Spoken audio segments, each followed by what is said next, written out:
আমরা দিল্লি চলে যাব, দিল্লি গিয়ে পার্লামেন্টের সামনে রামলীলা ময়দান পুলিশের পারমিশন নিয়ে ধর্নায় বসে যাব। যতদিন এই আইন না প্রত্যাহার করা আছে আমরা এখান থেকে উঠবো না, খাবো না, জলপান করবো না। সত্যাগ্রহ রোজা রাখতে হবে, 1 মাস রোজা রাখতে হবে। দেখেননি মমতা ব্যানার্জি মুখ্যমন্ত্রীর আগে শুয়ে পড়তেন, ধর্ণা দিতেন, না খেয়ে ভুখ হরতাল। আমি ওয়াকফ বোর্ডের যিনি সিইও আছে, চিফ এক্সিকিউটিভ অফিসার, ওনাকে ফোন করেছিলাম, বললাম ভাইজান আপনার কি লাগু হয়ে গেছে? বলছে দাদা কি করব, লাগু তো হয়ে গেছে, আইন পাস হয়ে গেছে। মমতা ব্যানার্জি বলছে না যে লাগু করতে দেব না, করতে দেব না। লাগু করতে দেবেন না, লাগু তো হয়ে গেছে। মানে আপনি ভাউতাবাজি খেলছেন। আপনি আমরা প্রতিহত করব কিভাবে? খুব কঠিন প্রশ্ন। আমি শুরুতেই বলেছি তু জিন্দা है तो जिंदा नजर आना जरूरी है। আপনি বলুন ব্রিটিশের থেকে কি বেশি শক্তিশালী নরেন্দ্র মোদী? এদিকে ভাই বললেন না ব্রিটিশের থেকে বেশি শক্তিশালী নরেন্দ্র মোদী? ব্রিটিশের থেকে তো কম শক্তিশালী না। ব্রিটিশ পুরো বিশ্ব প্রায় রাজ করত, আর নরেন্দ্র মোদী ভারতবর্ষে, আর আমিরাতে গিয়ে আরবে গিয়ে একদম কচু হয়ে যায় নাকি। তো ঠিক আছে, তো নরেন্দ্র মোদী ব্রিটিশের থেকে বেশি শক্তিশালী না, কিন্তু ব্রিটিশকে তাড়িয়েছে কে? এই ভারতের মানুষ নাকি। কিভাবে তাড়িয়েছে? ভারতের ধর্মনিরপেক্ষ গণতান্ত্রিক মানুষজন, হিন্দু মুসলমান শিখ ইসাই সবাই মিলে কিভাবে তাড়িয়েছে? বিভিন্ন ধর্ণা আন্দোলন, এবং বিশেষ অনেকগুলো নেতাজি সুভাষচন্দ্র বোসের অবদান আছে, সেটা আলাদা বিষয়। কিন্তু সবচেয়ে বেশি প্রভাবকারী আন্দোলন ছিল গান্ধীজির। কার ছিল? গান্ধীজি। গান্ধীজি ইভেন মুসলমানদের জন্য তুর্কিতে যখন খিলাফত বন্ধ হলো, উনি খিলাফত আন্দোলন করলেন, উনি লবণ সত্যাগ্রহর আন্দোলন করলেন। তাহলে আপনাকে ওনার আন্দোলন কি ছিল? হিংসা নয়, শান্তি চাই, কিন্তু তোমাকে মাথা নামাবো। অর্থাৎ আপনাদেরকে প্রথমেই আন্দোলনের প্রকৃতি গতি ঠিক করতে হবে, যে আন্দোলন হিংসা করে হবে, অস্ত্র দিয়ে হবে, শস্ত্র দিয়ে হবে না। এই আন্দোলন হিংসা দিয়ে হবে না, অস্ত্র দিয়ে হবে না, শস্ত্র দিয়ে হবে না। এই আন্দোলন ভারতের সংবিধানের অধিকার, right two protest, peaceful agitation, অর্থাৎ শান্তিপূর্ণ আন্দোলন করতে হবে, ধর্ণা করতে হবে, দরকার পড়লে 10 দিন না খেয়ে রোজা রাখতে হবে। সত্যাগ্রহ রোজা রাখতে হবে, 1 মাস রোজা রাখতে হবে। দেখেননি মমতা ব্যানার্জি মুখ্যমন্ত্রীর আগে শুয়ে পড়তেন, ধর্ণা দিতেন, না খেয়ে ভুখ হরতাল। সব একদম আমরা দিল্লি চলে যাব, দিল্লি গিয়ে পার্লামেন্টের সামনে রামলীলা ময়দান পুলিশের পারমিশন নিয়ে ধর্নায় বসে যাব। যতদিন এই আইন না প্রত্যাহার করা আছে আমরা এখান থেকে উঠবো না, খাবো না, জলপান করবো না। আমরা তো রোজা রাখি, রোজা রাখি কিনা? তো আমরা এইভাবে আন্দোলন করব। আমরা জিনিস ভাঙচুর করব না, আমরা আমাদের শত্রুকে। এবার আপনাকে একটা তথ্য দিই, পার্লামেন্টে যখন এই আইনটা রাখা হচ্ছিল, এই আইনটা আখার সঙ্গে সঙ্গে বিরোধিতা হয়েছে, কংগ্রেস সহ ইন্ডিয়া জোটের সবাই বিরোধিতা করেছে। তারপরে যখন আইনটা পাস হবে তখন ডিবেট হয়েছে, ডিবেট মানে চর্চা হয়েছে রাতারাতি। ওই ডিবেটে পরে যখন আইনটা পাস হবে, ভোট দিয়েছে 288 জন পক্ষে ভোট দিয়েছে আইনটার পক্ষে। কত? 288, 288 পক্ষে ভোট দিয়েছে। বিপক্ষে কত ভোট দিয়েছে জানেন কেউ? 232। 232 এর মধ্যে মুসলমান কজন বলুন? 40 জন। তো বলুন তো ভাই, বাকি কত বাঁচলো? কত বাঁচলো?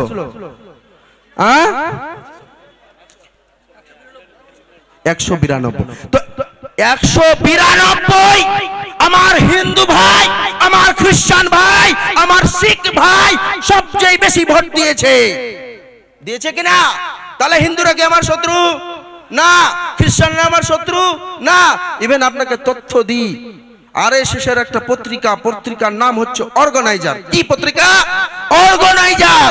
অর্গানাইজার পত্রিকায় লিখছে, ওটা পত্রিকা ওদের ভিতরে পড়ানো হয় সবকিছু। ওই পত্রিকায় লিখছে মুসলমানদের তো হলো, এবার দ্বিতীয় খ্রিস্টানদের উপর হবে। বুঝতে পারছেন? তারপরে কি করবে? তারপরে বলবে এই শঙ্কর আচার্য হিন্দুগুলো হিন্দু নয়, এদের দখল করো। লিঙ্গায়তরা হিন্দু নয়, বৈষ্ণবরা হিন্দু নয়, এই করে করে ওদের সম্পত্তি দখল করবে। তাহলে মুসলমানদেরও করবে আগে, যেহেতু মুসলমানদের প্রতি বিশাল রাগ মোদিজির, কি যে জ্বলে আছে আমি জানি না, কি ভিতর ভিতর আছে, কিন্তু তারপরে সবাইকে করবে। আর দেশটাকে তো কাবু করে দিচ্ছে, শেষ করে দিচ্ছে, ধ্বংস করে দিচ্ছে, অর্থনীতি শেষ। তো নরেন্দ্র মোদী সবার শত্রু, শুধু মুসলমানদের শত্রু নয়, সবার শত্রু। তো আমাদেরকে দুটো করতে হবে, একটা হচ্ছে আন্দোলন, মানে তু জিন্দা হে তো জিন্দা নজর আনা জরুরি হে, জিন্দাটা দেখতে হবে যে জিন্দা আছে না। আগে তোমার অধিকার নিয়ে তুমি আন্দোলনে নামলে অন্যরা ভাইরা আসবে না, সবাইকে মিলে আন্দোলনে আসতে হবে, কিন্তু তোমাকেও আগে বের হতে হবে। দ্বিতীয়ত আমাদেরকে পার্লামেন্টে রাজনীতিতে বেশি বেশি করে আসতে হবে ভাই। আমরা অনেক সময় বলি রাজনীতি করব না, কিন্তু দেশ বিদেশ সারা দুনিয়া রাজনীতি চলায়। আর আল্লাহর রাসূল সাল্লাল্লাহু আলাইহি সাল্লাম বলেছেন, ইন্না, কোরআনে বলেছেন, ইন্না দীনা ইনদাল্লাহিল ইসলাম। নাকি ইসলাম কি? ইন্না দীনা ইনদাল্লাহিল ইসলাম। ইসলাম হচ্ছে দিন। কি উলামায়ে কেরাম এখানে মওজুদ আছেন, আপনারা অ্যাটেনশন দেবেন যে দিন মানে কি? বলুন তো দিন মানে কি? কেউ বলুন তো। দিন মানে ধর্ম না। দিনের যদি আরবি শব্দটার পারিভাষিক মানে অর্থ বের করেন তো বিভিন্ন ডিকশনারিতেও দেখতে পারেন, দিন শব্দের অ্যাকচুয়াল অর্থ কমপ্লিট কোড অফ লাইফ, সম্পূর্ণ জীবন ব্যবস্থা, পূর্ণাঙ্গ জীবন ব্যবস্থা। তো জীবন ব্যবস্থার মধ্যে রাজনীতি বাদ গেছে? বাদ গেছে কি? বাদ যায়নি। তো যারা বলে রাজনীতি করব না, আরে ভাই তুমি ভোট দিচ্ছ মানে রাজনীতি করছো। তো রাজনীতি করে বুদ্ধি দিয়ে সরকার মোদির ফেলতে হবে। সে প্রধানমন্ত্রী কাকে করবেন আপনারা ঠিক করবেন। আমি কংগ্রেসের বলে আপনারা তৃণমূলের হতে পারেন, এই জন্য বলছি না যে রাহুল গান্ধীকেই করবেন, কিন্তু আমি কংগ্রেসি হয়ে বলবো তো যাকেই প্রধান মোফাজ্জল ভাই হচ্ছে ওনাকে করুন, তো ওনাকেই করুন। যাকেই করুন না কেন প্রধানমন্ত্রী করতে হবে আমাদের ভারতের গণতান্ত্রিক প্রক্রিয়ায় বিশ্বাসী, সংবিধানে বিশ্বাসী, এই দেশের সার্বভৌমত্বে বিশ্বাসী, দেশের ভালোবাসা সম্প্রীতির মধ্যে বিশ্বাসী এইরকম ব্যক্তি আমি আমার নজরে দেখতে পাচ্ছি রাহুল গান্ধীজি। কিন্তু উনাকে করতে গেলে সবাইকে সাপোর্ট দিয়ে করতে হবে, এবং এমপি আপনার এখান থেকেও পাঠাতে হবে যারা সাপোর্ট করবে। এই করে এই আইন হয়ে গেছে, লাগু হয়ে গেছে। আমি ওয়াকফ বোর্ডের যিনি সিইও আছে, চিফ এক্সিকিউটিভ অফিসার, ওনাকে ফোন করেছিলাম, বললাম ভাইজান আপনার কি লাগু হয়ে গেছে? বলছে দাদা কি করব, লাগু তো হয়ে গেছে, আইন পাস হয়ে গেছে। মমতা ব্যানার্জি বলছে না যে লাগু করতে দেব না, করতে দেব না। লাগু করতে দেবেন না, লাগু তো হয়ে গেছে। মানে আপনি ভাউতাবাজি খেলছেন। আপনি আগে পার্লামেন্টে রেজুলেশন নিয়ে আসুন, বিধানসভায় রেজুলেশন নিয়ে আসুন যে আইনের বিরোধিতা করছে। যদিও এই আইনটাকে তবু মানতে হবে, কিন্তু একে আমাদের পার্লামেন্টে রিপিল করতে হবে। আর সুপ্রিম কোর্টে আমাদের কংগ্রেস থেকে শুরু করে আসাদুদ্দিন ওবৈসি থেকে শুরু করে ইমরান প্রতাপগড়ি থেকে শুরু করে মালদার সাংসদ ঈশা খান চৌধুরী থেকে শুরু করে তৃণমূলের সাংসদ মহুয়া মৈত্র থেকে শুরু করে বহুজন কেস করেছে, আমিও কেস করেছি। সুপ্রিম কোর্টে কেসের প্রক্রিয়ায় আছে। ইনশাআল্লাহ সুপ্রিম কোর্টেও এটা নিয়ে আমরা লড়তে হবে। এবং যেহেতু এই সংবিধানের ধারাগুলো একেবারে যেমন আর্টিকেল 26 ফান্ডামেন্টাল অধিকার, এইরকম বহু ধারা মানে একেবারেই শেষ করে দিচ্ছে। আরেকটা জিনিস আমার উদাহরণ দিচ্ছি, এই তিন প্রকারে কিন্তু আপনি করতে পারবেন। আন্দোলনে মুখ দেখাতে হবে, সরকারকে চেঞ্জ করতে হবে, পার্লামেন্টে রিপিল বিল আনতে হবে, এটাকে ঘোরাতে হবে শাহবানুর কেসে যেমন হয়েছিল, এবং আপনাকে সুপ্রিম কোর্টেও লড়াই করতে হবে। এই তিনটা জিনিসের মাধ্যমেই আমরা কিন্তু ধৈর্য ধরে লড়ে কিন্তু ইনশাআল্লাহ পারবো। এইটা চেষ্টা করব, আল্লাহ সঙ্গ দেবে, এবং সমস্ত হিন্দু মুসলমান ভাইদেরকে নিয়ে আমাদেরকে লড়াইটা করতে হবে। আমি বলতে চাই একটা জিনিস উদাহরণ দিচ্ছি। আমি কেউ একজন ব্যক্তি চুরি করলো, ধরে নেন কেউ একটা অমুক ABC চুরি করলো। চুরি করার পর গ্রামের লোকরা বলে এই চোর, তুই তোর বিচার কর। নিজেই চুরি করেছি, নিজেই বিচার করতে পারবো? পারবো কি? এটা তো কমন সেন্স বলছে পারবো না। আইনে কি বলছে? You can not be a জাজ, you should not be a জাজ অফ ইয়োর অন কজ। আইনে বলছে তুমি জাজ হতে পারবে না তোমার জিনিসে, তুমি যেই কজের তোমার মধ্যে স্বার্থ আছে ওটা জাজ হতে পারবে না। হতে পারবে? পারবে না। এই আইনে ডিএম কে পাওয়ার দেওয়া হচ্ছে যে আপনার মসজিদটা সরকারি হবে না ওয়াকাবের হবে। সবচেয়ে বেশি ওয়াকাবের সম্পত্তি যদি কেউ দখল করে রেখে থাকে, ও হচ্ছে সরকারেরাই দখল করে রেখেছে। তারপরে কিছু মুসলমানরাও দখল করে রেখেছে, মানে মানে কি বলবো, আর বলছি না। সরকার সবচেয়ে বেশি দখল করে রেখেছে। তো ডিএম কি সরকারের বাইরে? না। আগের আইন কি ছিল? কিরেন রিজিজু মন্ত্রী যে আইনটা পেশ করেছিল পার্লামেন্টে, ও কি বলছে? ও বলছে যে আমরা এই আইনটাকে এমন ভাবে তৈরি করেছি, এমন ভাবে করেছি যে এটা জাস্টিস দেবে। আরেকটা জিনিস মিথ্যা ছড়ানো হচ্ছে যে ওয়াকাফ ট্রাইব্যুনালটা যা বলতো তাই হয়ে যেত। ওয়াকাফ ট্রাইব্যুনালের সিদ্ধান্তই শেষ সিদ্ধান্ত, এটা মিথ্যা ছড়ানো হচ্ছে। ওয়াকাফ ট্রাইব্যুনাল কি এমন ভাবে ওরা ব্যক্ত করছে যে ওয়াকাফ ট্রাইব্যুনালটা ট্রাইব্যুনাল না, এটা একটা পঞ্চায়েত। মুসলমানদের ওই ট্রাইব্যুনালে বসে থাকে আমাদের কি নাম আপনার গোলাম মুর্তজা সাহেব বসে থাকেন বিচারকের আসনে, এরকম মনে করানো হচ্ছে। ওই মোফাক্কুল ভাই আসছে কিন্তু, তো উনি বুঝতে পারছেন ব্যাপারটা যে কে বসে থাকে। আরে ভাই, জজ বসে থাকে, ডিস্ট্রিক্ট জজ যা পড়াশোনা আইন করে পড়েছে নেই, সে বসে থাকে ওখানে। ওখানে কেউ বিচার করনেওয়ালা কোনো অন্য কেউ নেই, জজ আছে, সে বিচারক। তুমি বিচারকের হাত থেকে পাওয়ার দিয়ে ডিএম কে দিয়ে বলছো ডিএম ফয়সালা করবে, তাহলে এটা আইন অন্যায় করছো কি না? অন্যায় করছো। তুমি বিচার ব্যবস্থাকে ধ্বংস করছো। আরে ট্রাইব্যুনাল, ওয়াকাফ ট্রাইব্যুনাল এই একটা ট্রাইব্যুনাল না, income tax tribunal, green tribunal, আপনার কত যে ট্রাইব্যুনাল আছে, labour tribunal, company law tribunal, so many tribunals are there, অনেক ট্রাইব্যুনাল আছে। তো ওয়াকাফ ট্রাইব্যুনালের জ্বালা কেন ভাই? কারণটা হচ্ছে সংবিধান। কেন বলুন তো? মোদি কিন্তু বলেছিল ভোটের আগে, আব কি বার 400 পার তো সংবিধান ভি পার। এবার যদি 400 পার হয়ে যেত, সংবিধানকেও শেষ মানে ধ্বংস করে দিতাম। কিন্তু সংবিধান ডাইরেক্টলি ধ্বংস করতে পারছে না, কারণ এই ভারতবর্ষের বাংলার হিন্দু, বাংলার মুসলমান, বাংলার খ্রিস্টান সবাই কিন্তু এক হয়ে আছে। ওরা কিন্তু এক হয়ে আছে।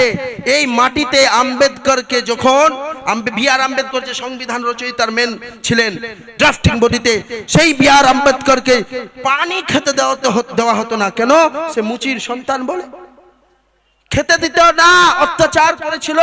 সে দেখলো এই বহু সংখ্যক সমাজ, এই আমার হিন্দু দলিত সমাজ ভাইদের উপর অত্যাচার হচ্ছে, সংবিধানে এমন দিব যে ইকুয়ালিটি, সবার সমান অধিকার থাকবে। কিন্তু ভারতবর্ষের এখনো বলছি, রাহুল গান্ধী আহমেদাবাদে বলেছে এই আইন সংবিধান বিরোধী, এবং সবাই আন্দোলন করছে, কংগ্রেসও আন্দোলন করছে, জায়গায় জায়গায় আন্দোলন করছে, বিক্ষোভ করছে, পার্লামেন্টে লড়ছে, সুপ্রিম কোর্টে লড়ছে। আমাদেরকে হিন্দু মুসলমান এক হয়ে আরেকটা কথা বলি, রাম মন্দির যখন তৈরি হচ্ছিল, রাম মন্দিরের নিয়ম কানুন শাস্ত্র অনুযায়ী মানেনি। শঙ্কর আচার্যগুলো বলল, শঙ্কর আচার্যগুলোকে আতঙ্কবাদী বানিয়ে দিল মোদি। ও কেমন ধার্মিক? ও কোনো ধার্মিক না, ও কোনো ধার্মিক নয়। ওর একটাই দাবি, কি দাবি জানেন? একটাই দাবি, হাম দো হামারা দো। কি? হাম দো হামারা দো, আমরা দুজন আমাদের দুজন। অর্থাৎ আমি মোদি, অমিত শাহ, আদানি আম্বানি। ঝাড়খণ্ডের জঙ্গল, হায়দ্রাবাদের জঙ্গল, রেল বিক্রি করে দিচ্ছে। ও রেল বিক্রি যদি করে দেয়, রেল তো সবার সম্পত্তি নাকি? সব ভারতবাসীর সম্পত্তি। রেল, হাওয়াই আড্ডা মানে ওই এরোপ্লেনের জায়গাগুলো, এগুলো সব বিক্রি করে দিচ্ছে, জমি বিক্রি করে দিচ্ছে, আদিবাসীদের করে দিচ্ছে। তো মুসলমানদেরও করতে কিছু নয়। সেই জন্য মুসলমানদেরকে, আমাদেরকে এবং হিন্দুদেরকে সবাইকে মিলিয়ে সবার জন্য লড়াই করতে হবে। আরেকটা আইন নিয়ে আসছে। এরপরে কিছুদিন আগে জানেন, উকিল বাবু আছেন, মোফাক্কুল ভাই আছে, আমিও আছি, উকিল বাবুদের বিরুদ্ধে আইন নিয়ে এসেছিল যে উকিল বাবুদের পাওয়ার শেষ, ওদের উপর সাজা দেব। এমন উকিল বাবুরা সুপ্রিম কোর্ট আর হাইকোর্ট, মোদি ভক্ত উকিল বাবুরা বলছে বাপরে বাপ, জানের পর চলে এসছে, এবার আমাকেও লড়াই করতে হবে, মোদি ভক্ত হলে হবে না। দৌড়ে গিয়ে লড়াই করেছে, আর মোদি ভয়ে পাস করায়নি। তাহলে এই মোদিকে শুধু মুসলমানরা লড়লে খুশি হবে। খুশি হবে কেন জানেন? হ্যাঁ, এই মুসলমানদেরকে দেখবে আর হিন্দুরা ভয় পাবে, আর ভয়ে আমাকে সব ভোট দিবে। ওই জন্য মুসলমান, আমি দেখলাম এর আগের সভা, কোথায় হচ্ছিল সভাটা, মালঞ্চতে, দেখলাম খ্রিস্টান পাদ্রীরা বসে আছে, সব সুন্দর লাগলো। এরকম কোন মঠের পুরোহিতকে বসান, একসাথে দুই ভাই মিলে মঠের পুরোহিত, আমার সঙ্গে আমার অ্যাসিস্ট্যান্ট বিশ্বজিৎ প্রামাণিক পুরোহিত রয়, পুজো করে সে থাকে। তো এরকম সবাই মিলে যখন আপনি আন্দোলন করবেন মিলে, তখন মোদি কেন, মোদির আরএসএসও আপনাকে এই বিল, এই একটাকে প্রত্যাহার করতে বাধ্য হবে।